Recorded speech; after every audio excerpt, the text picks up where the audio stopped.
buenas tardes, amigos de toda la República Dominicana. Aquí se inicia el rumbo de la tarde con los poderosos Rudy González, Juan TH y Georgie Rodríguez. Iniciamos con un tema de Francis El Songo Santana. Juan Francisco Santana Solís, conocido en el arte como Francis Santana, nació un 20 de junio de 1929 y partió de este mundo el 11 de enero del 2014, un día como hoy. En homenaje a su memoria, a su impronta, a su talento, a su calidad, no solamente como intérprete, como cantante, sino también como ser humano, hemos querido iniciar el programa con este tema de Francis Santana con la orquesta del maestro Rafael Solano, con la que participó por décadas como su figura principal, como voz principal, desde aquellos días famosos en el Embassy Club del Hotel El Embajador. Pero tenía algo también de mucha importancia, principalmente para los que gustamos de la buena comida. El Songo era tremendo cocinero. Entonces, además de su calidad artística, no lo podemos olvidar por esa otra faceta de su vida. Se hizo famoso. Buenas tardes, amigos. Bienvenidos al programa. Comenzando la semana hoy lunes. Francis era un personaje. Tenía una característica, varias. Tiene un gran sentido de humor. Plebe como él solo. Le encantaban los cuentos colorados, muy encendidos, sin importarle quién estuviera de frente, como una vez que lo llevábamos Roberto Santana y yo a Ocoa, a una actividad pro recaudación de fondos, sin importarle que el padre Luis, quien estaba ahí, empezó a hacer un cuento más plebe que el carajo. Roberto y yo, y Yumaila, su esposa, nada más nos mirábamos. Pero Francis era buena gente, muy buen cantante, afinadísimo, todo lo quedaba bien, el son. De hecho, hay una producción junto con Víctor de sones. Y Francis cantaba son, cantaba boleros, cantaba balada. Te felicito, me dicen que tienes otro amor, mira, te felicito. Y como dice Georgie, tanto él como Nini Cáfaro eran los intérpretes, sobre todo Francis, porque Nini nunca formó parte de la orquesta como tal, ¿no? Ni cantaba canciones de Fello Solano, grandes amigos, un gran intérprete de Solano, pero quien andaba, Vinicio Franco, Francis Santana, sobre todo Francis en la parte de esto de los boleros y las baladas. Francis Santana, lamento que el día que murió, en su velorio y luego en el cementerio, pocos artistas lo acompañaron y pocos amigos, entre los cuales me encontraba yo, que no me gustan los cementerios, ¿no? Que no me gustan para nada los cementerios. No asistía. Bueno es recordar a Francis, muy bueno recordarlo siempre. Uno de los problemas que tenemos nosotros, los dominicanos, es que no solemos reconocer a nuestras grandes figuras del arte, como sí ocurre en otros países. En Cuba, por ejemplo, sus artistas son memorables, se recuerdan siempre. En México por igual, en México tiene una devoción extraordinaria por ellos, pero aquí se van como si nada. Bien hacemos nosotros, se lo agradecemos a Olga, que recordó que hoy se cumplía el aniversario, se cumplió la partida del loco Antonio Ríos, y tampoco ocurrió nada. Así que enhorabuena recordar a Francis El Songo Santana. Señor. Así es. Buenas tardes. Rudy González. Buenas tardes, amigos. Georgie hizo en la apología, hizo la referencia, lógicamente, a la gastronomía. Una cosa. No podía ser de otro modo. Porque además de reconocer las dotes de artistas, como es lógico, que es lo principal, y de cantante, de intérprete, entonces también tenía que mencionar una de las partes que a él le gustan, ¿verdad, Georgie? Claro. La gastronomía. Sobre todo el chivo. Bien, el mundo continúa, el mundo sigue.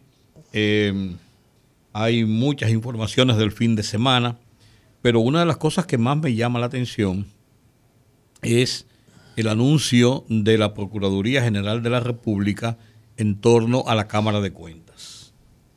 Yo creo que la situación de los miembros de la Cámara de Cuentas estuvo signada en el momento en que el 8 de octubre el presidente Luis Abinader, en un discurso que dirigió a la nación, fue un discurso prácticamente dirigido a ese tema, acusó al PLD y a la administración pasada de haber generado, de haber creado, de haber formado una corporación para la corrupción y acusó directamente a la Cámara de Cuentas de haber sido una parte importante de esa corporación de corrupción, como él lo llamó, en el sentido de que no investigaron nada, no hicieron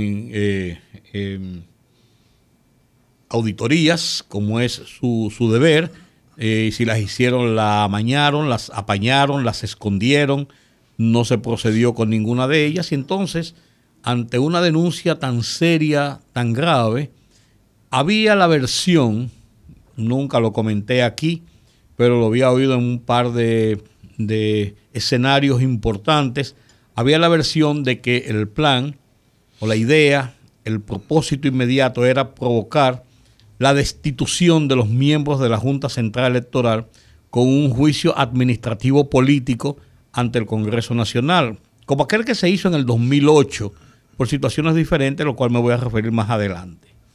Era un juicio político, el procedimiento es que la Cámara de Diputados hace una investigación, hace una suerte de expediente y hace una acusación formal contra estos funcionarios que son electos por el Congreso Nacional en el procedimiento de que la Cámara de Diputados acoge los postulantes y o postulados y manda las ternas al Senado, y el Senado entonces hace la selección de las ternas que le envía la Cámara de Diputados.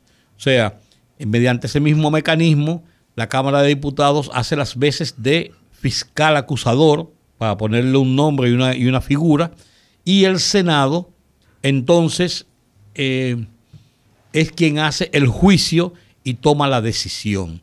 Y se había hablado de que ese era un procedimiento que se había discutido, se había analizado para realizarse, pero hubo algunas otras cosas. Incluso el presidente dijo en su discurso del 8 de octubre que lo menos que podían hacer ellos era renunciar inmediatamente a su posición que tenían. No obstante a esto, recuerden que la directora del Departamento de Ética Gubernamental, la señora Milagros Ortiz Bosch, dijo no, que no renuncien, que ellos pueden darnos muchas informaciones, y en el Senado comenzó a promoverse una suerte de interpelación o de invitación formal para que ellos dieran una serie de explicaciones sobre determinados casos en los que habían participado con auditorías y no se habían conocido resultados. Entonces, esto parece que barajó todo lo que parecía ser la estructura para hacerle un juicio político administrativo y destituirlos. Porque no es lo mismo. Ya está el procedimiento en pie para su sustitución. Ya la Cámara de Diputados conoció de los postulantes y postulados. Postulantes porque tú lo puedes hacer directamente y postulados porque puedes hacer a través de alguna institución. Y ya escogió, despachó algunos que tienen el mejor perfil y están listos para presentar en cualquier momento. Lo presentarían las ternas al Senado para que el Senado haga la elección de esas ternas de la nueva Cámara de Cuentas. Bien, pero no es lo mismo, fíjense el símil, lo voy a hacer salvando el tiempo, la distancia y la situación de lo que se está hablando en los Estados Unidos con el caso de Donald Trump. A Donald Trump le quedan 8 días, 9 días en el poder y se está hablando de hacerle un impeachment y o de forzar a su renuncia a través de la enmienda 25.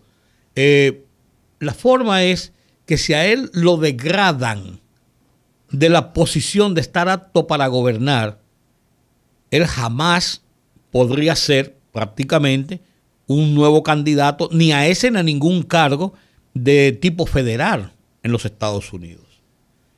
Sin embargo, si él simplemente entrega el poder y después le hacen un juicio, hay que ver lo que pasa en ese juicio. Son dos figuras diferentes.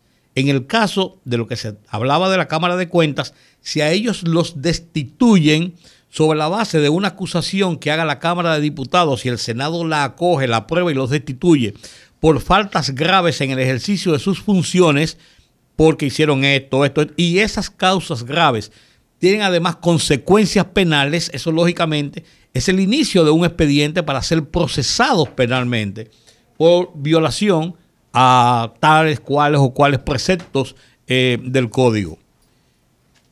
Ese asunto no prosperó o no ha prosperado hasta ahora. Sin embargo, a partir de ese momento comenzó un proceso de investigación.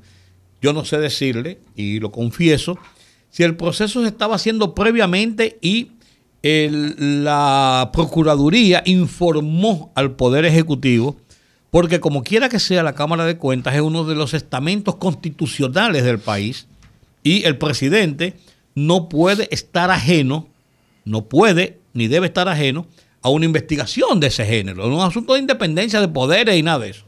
Estamos hablando de un proceso institucional y constitucional.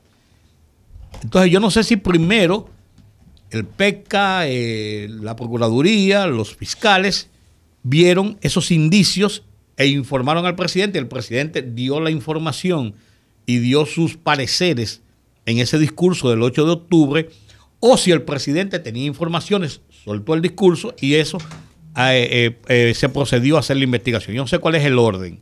El tema es que sobre lo que pesa con la gente de la Cámara de Cuentas es muy serio y muy grave cuando el presidente de la República se expresó en esos términos y cuando la Procuraduría General de la República, a través de su organismo represivo contra la corrupción, que es el PECA, hace el anuncio tajantemente de que hay faltas graves y que es una asociación de malhechores y que era obstrucción de justicia y que, o sea, con una serie ya de calificativos previos a la colocación de un expediente que son sumamente graves esos calificativos.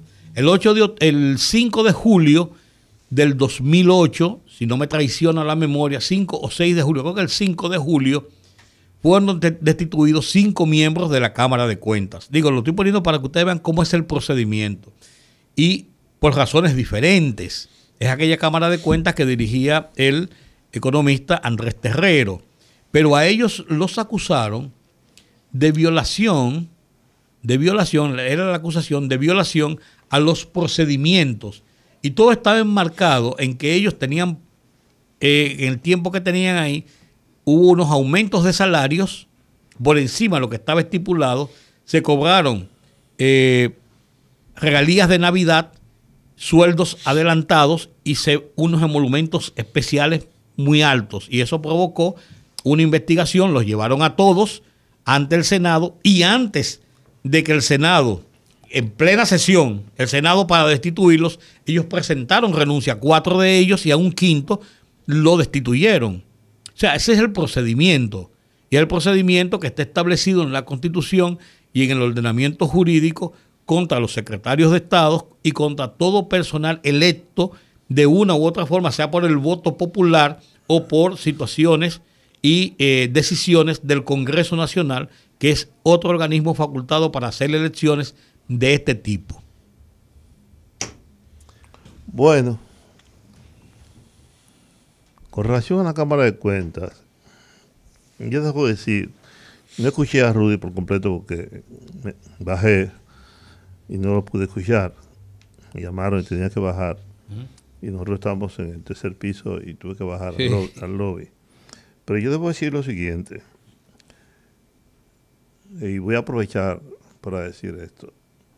Había un entramado corrupto, mafioso, en todo el Estado.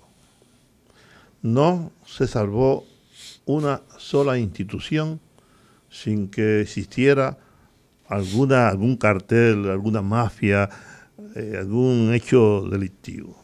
Hasta ahora no conozco, sé que hay y había funcionarios serios en el gobierno pasado. Y yo conozco pocos, muy pocos, pero sí sé de una o dos personas que no se prestaron a ninguna vagabundería. Digo esto, por ejemplo, voy a poner un ejemplo. Hay una empresa aquí que vende computadoras. De repente esa empresa alcanzó un poder enorme, un poder muy grande, casi un monopolio. Que si usted quería una computadora o un equipo, tenía que comprársela a esa empresa. Tenía que hablar con ellos. Tenía que hablar con ellos. Voy a poner un ejemplo mayor. Si usted quería ganar una licitación en el Ministerio de Educación, no podía importar la computadora.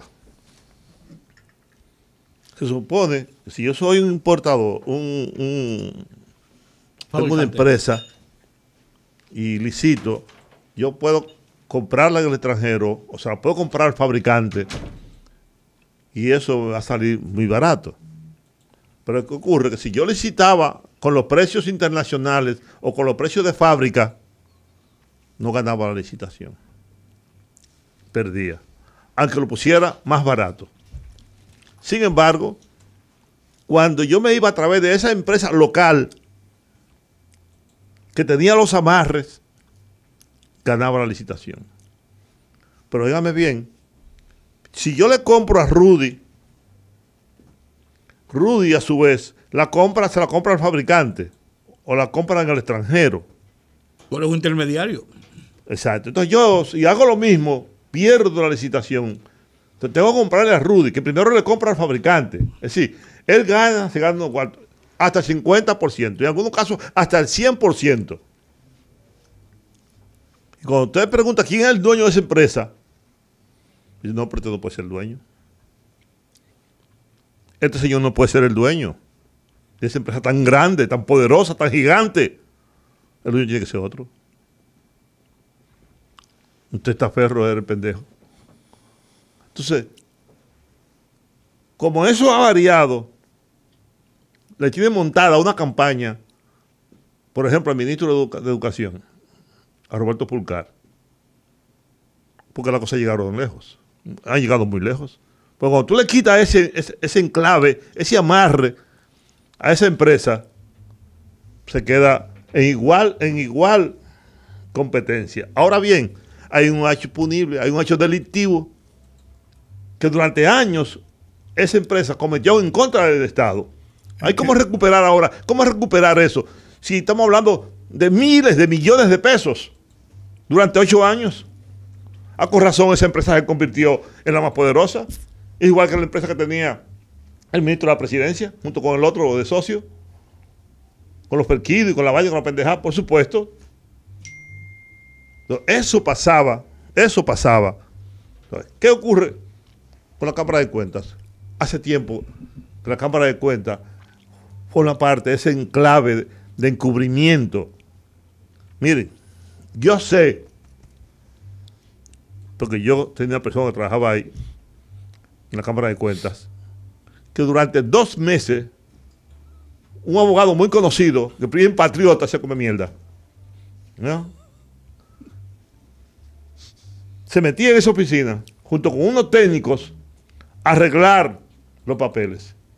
2 meses estuvieron metidos ahí arreglando la vaina a Félix Bautista. Y si eso se hizo con otras personas también.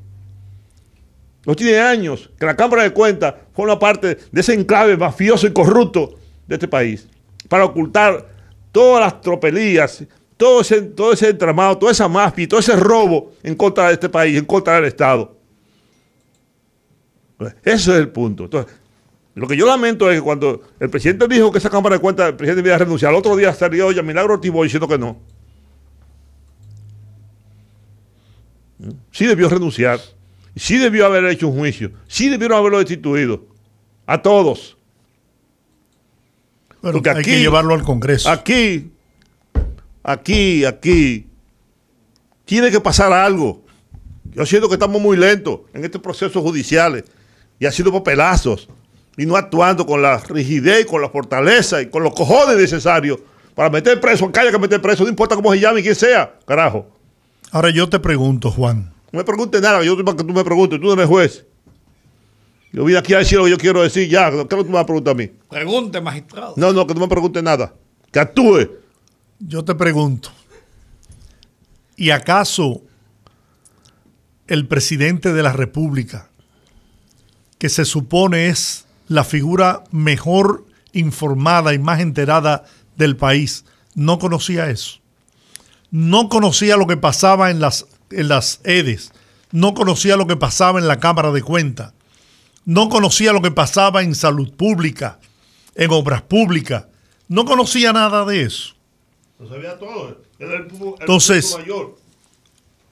O era un tonto, que yo no creo que lo fuera, o él tiene que responder por eso.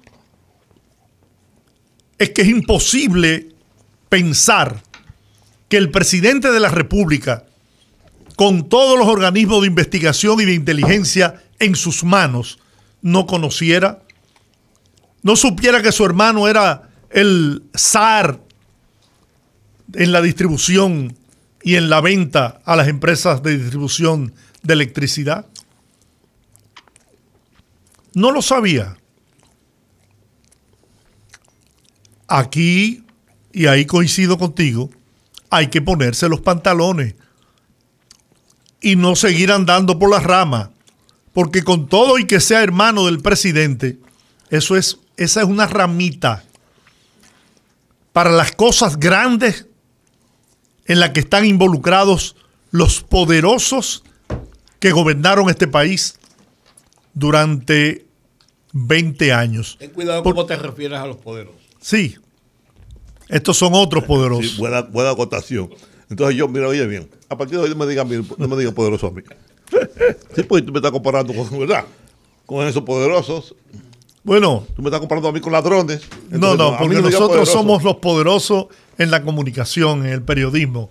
Ellos eran los poderosos en los negocios, en las triquiñuelas, ¿quién trajo esto? En el desfalco, en la corrupción. Ahí eran los poderosos.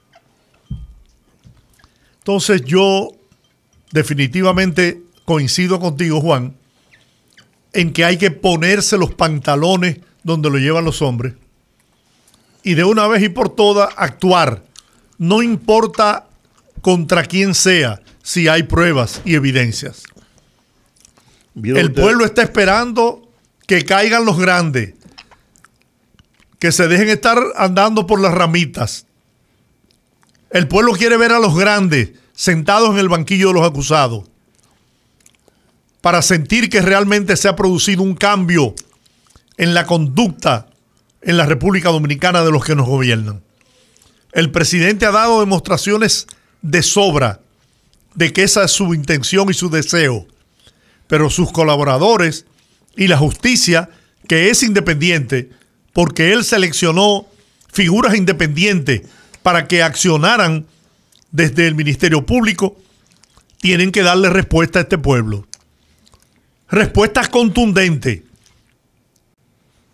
Que no pase lo que pasó en La Vega, después de todo un aparataje y una investigación y un allanamiento de más de 11 horas, para después escuchar a la abogada del pasado administrador de Norte decir, no encontraron nada. Vinieron y trajeron hasta los perros de la Dirección Nacional de Control de Drogas y decían que esta casa era de Alexis y no encontraron nada y no pudieron arrestarlo ni llevárselo. Ahí está, mírenlo ahí donde está suelto, no fue arrestado porque aquí no encontraron absolutamente nada. Yo pienso que cuando se hace un allanamiento con todo ese aparataje es porque la inteligencia te ha suministrado información de que hay grandes posibilidades de que en el lugar hubieran elementos comprometedores. Elemental, mi querido Watson. Pero ir así para después hacer el papelazo de que no hubo nada y el tipo estar paseándose diciendo, no, él no quiso hablar pero su abogada dijo, no, mírenlo ahí. Él está ahí. Aquí no encontraron nada, no pudieron demostrar nada. Bueno. Yo lo que dijo, que fue con lo que comencé, ese es un caso muy emblemático, porque estamos hablando de la cabeza de la investigación y de los mecanismos de control del Estado. Y eso no puede quedarse simplemente en una acusación por acusación.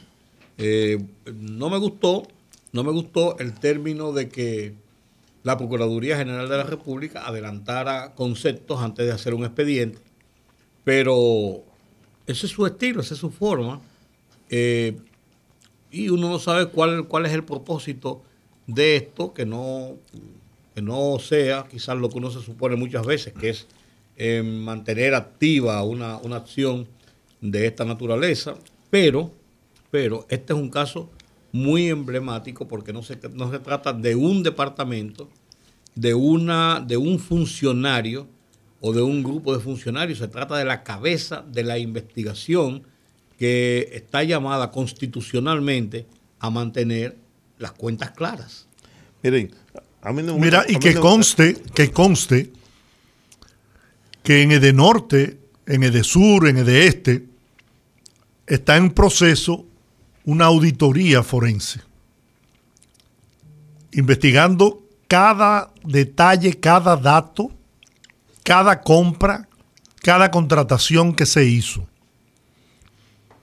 Y que si los resultados arrojan responsabilidades civiles y penales, van a ser llevados a los tribunales de la República, no tengan duda. Bueno, yo no me gusta ponerme de acuerdo con Rudy. De verdad que detesto ponerme de acuerdo con él. No me gusta. Y si mi trabajo es ponerme de acuerdo con Rudy, voy a renunciar de esto. No es verdad, pues yo no voy a venir aquí a ponerme de acuerdo con él. Pero tengo razón. Pero tienes razón en lo que está diciendo con relación a que el Ministerio Público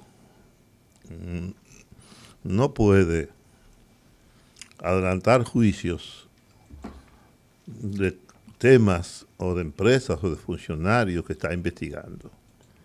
Porque, primero, se convierte en una alerta. Segundo, se convierte en una condena en un país como este, una condena mediática, por lo menos. Estoy investigando, cuando yo digo, está investigando a Rudy González por corrupción, porque ahí donde él dirigía eso, se produjo tal cosa. Inmediatamente, eso lo hace culpable ante la gente, ¿no? Está investigando a tu papá. Tu papá está siendo investigado, yo qué sé cuánto, en el colegio, donde quiera. Yo soy partidario de que todo eso que tú dices, Georgie, sí, sea cierto, que se investigue a todo el mundo, pero sin ese escarceo público, sin filtrar informaciones, cuando todavía no se tiene la certeza, cuando no se ha hecho las investigaciones. Yo prefiero que se haga la investigación secretamente, sin filtrarle a ningún periodista, ningún programa de televisión, ningún programa de investigación, ni a mí, ni a ti, ni al otro, ¿no? O si tú me decías algo a mí, como suele ocurrir, ¿no? Yo no creo en las fuentes. Aquí, cuando yo oigo decir una fuente dijo, no creo en esa vaina. Eso es en otros países que eso funciona, no aquí. Y, por lo tanto, yo prefiero un poquito más de calma y tranquilidad. Creo igualmente que esto va muy lento. ¿Cuánto hace que llegaron al poder? 5 meses el sábado.